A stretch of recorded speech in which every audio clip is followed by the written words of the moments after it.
Okay, so this is Dr. Trimis. Once again, this is the first day of college week, but today is Indigenous Peoples Day. So we're talking to a few of our students, and they're going to tell you a little bit about themselves and their background and why we are celebrating them today. So we're in my office with a couple of our students, and I'm going to ask them some questions. So first of all, your name again? Sorry. My name is Naomi Lopez. My name's Evangeline Lopez. And today is Indigenous Peoples Day. So tell me, first of all, what does that mean to you? When you hear that, does it ring true for you, or does it have any impact at all? Well, I do get, like, it does have some sentimental value because we have that background and the history of, like, our country coming to be. And it's like, it's like a reminder of how, like, important it is as, like, to recognize Indigenous people and the people who were here beforehand and who will now come to be, like, still. So tell me a little bit about your tribe and about your background. Because I know very little. I'm sorry, Miss Brenner knows a little bit more. No, I know very little. So tell me about you guys. Well, we come from the tribe Navajo, as some might pronounce it, or Navajo. And we're like 25%.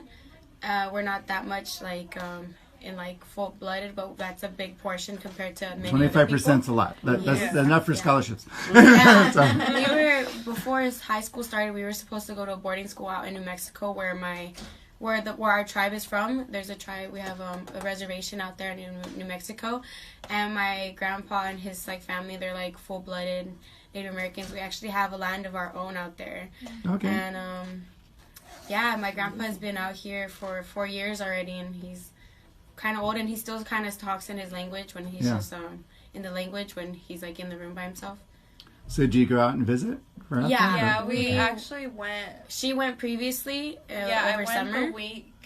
The week before school started. Okay. And we had went last year in October after my birthday, and we went for like a week or a few days, and it was actually pretty nice. It was really beautiful out there. It is beautiful. It's and we actually went to celebrate the 50th anniversary of my uncle and his wife, and we were just gathered with a bunch of our people, and it was quite beautiful. What are some of the traditions that you were able to see?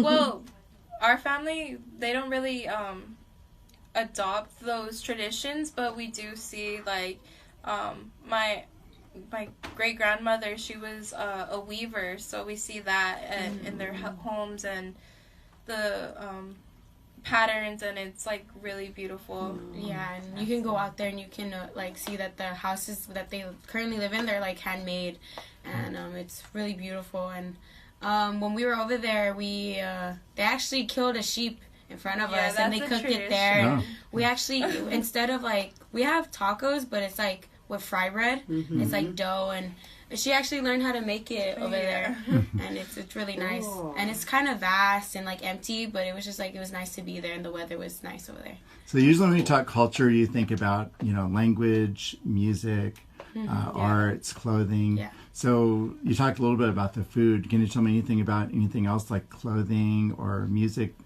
or do you speak? Oh, we know a few things. Yeah, we know. Is it Navajo? Is it the language called Navajo? Okay. Yeah. So what do you know? What can you tell us? Yatehe, Ayonishne, and... What does that mean? What does that mean? Yatehe is hello. Hello. Yatehe? Yatehe. Okay. Nice. She knows a little bit more than I do. Yate means hello. Hagone means goodbye. Ayoninishne, it means I love you. Oh my gosh. Shabu is grandma. And there's like... No, Shabu is friend. Shima is mother. And I noticed how to say how are you. Oh, I forgot that one too. Yeah, it's like not coming up. Yeah. And what is O? O means no, and mean no. What does one of them mean? I don't know. Well, we know very little. Yeah.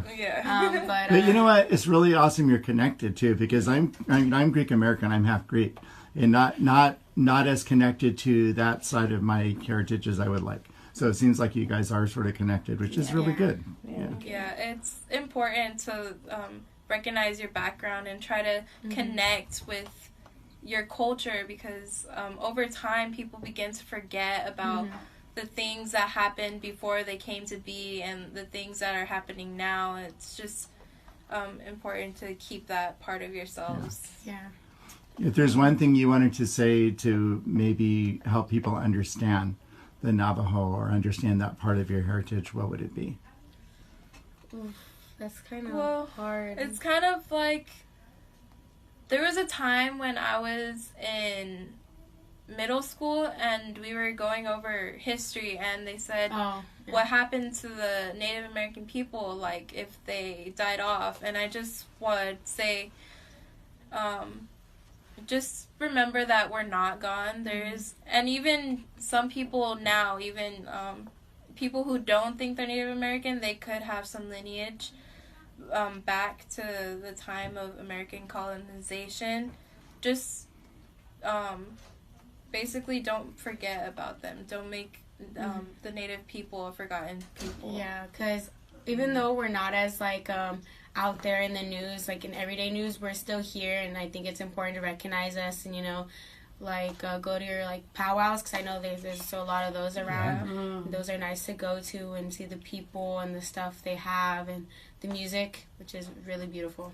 And since it's college week, I do know that every year UCLA has a powwow, so you know, look out for that. Nice. Yeah, those are really nice. Any amazing. other questions, Connor, for that? No, that's just great. Thank Great. you. All right, thanks, guys. You can say bye. You can say bye and Hagone. Hagone. Oh.